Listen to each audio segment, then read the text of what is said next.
भारत को ना थोड़ा इसके बारे में सोचना पड़ेगा।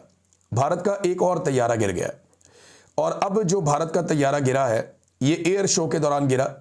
जो दुबई एयर शो होता है, बहुत बड़ा एयर शो होता है, उसमें भारतीय जंगी तैयारा एक गिर के जो है वो तबाह हो गया। और ये तेजस तैयारा है भारत का, अच्छा तैयारा, इतना बुरा नहीं है, लेकिन उनका पायलट भी हलाक हो गया भारत का और आलमी सतह पे भारत को फिर रुसवाई का सामना करना पड़ा।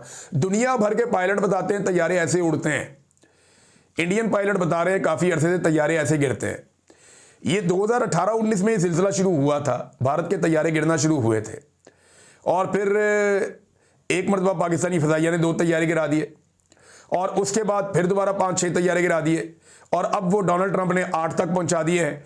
एक तैयारा ये भी गिर गया। पूरी दुनिया को पायलट ये बताते हैं कि जनाब तैयारे उड़ते कैसे हैं, भारतीय पायलट जो है वो ये बताते हैं कि तैयारे गिरते कैसे हैं।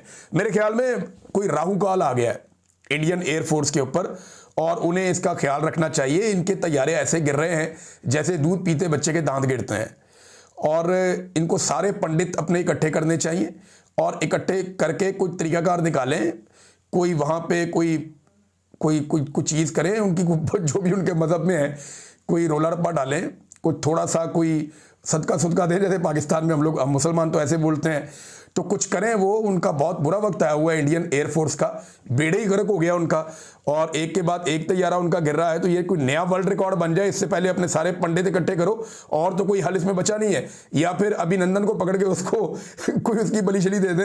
ये मैं अजरा मजाक बात कर रहा हूँ, लेकिन अभिनंदन से ये सिलसिला जो है वो शुरू हुआ और उसके बाद अभिनंदन ने ऐसे चक्कर लगाए हैं भारतीय एयरफोर्स के और मुख्तलिफ दफातर के जैसे वो बहुत बड़ा हीरो है और सारे उससे मुतासिर होके अब तैयारे गिरने के मिशन पे लग गए कि अगर तैयारा गिराने पे इतनी इज्जत मिलती है जितनी अभिनंदन को मिली है तो अब सारे ही अपना अपना तैयारा ऐसा लगता है गिराने के चक्कर में। भारत को इस पर सोचना चाहिए। अब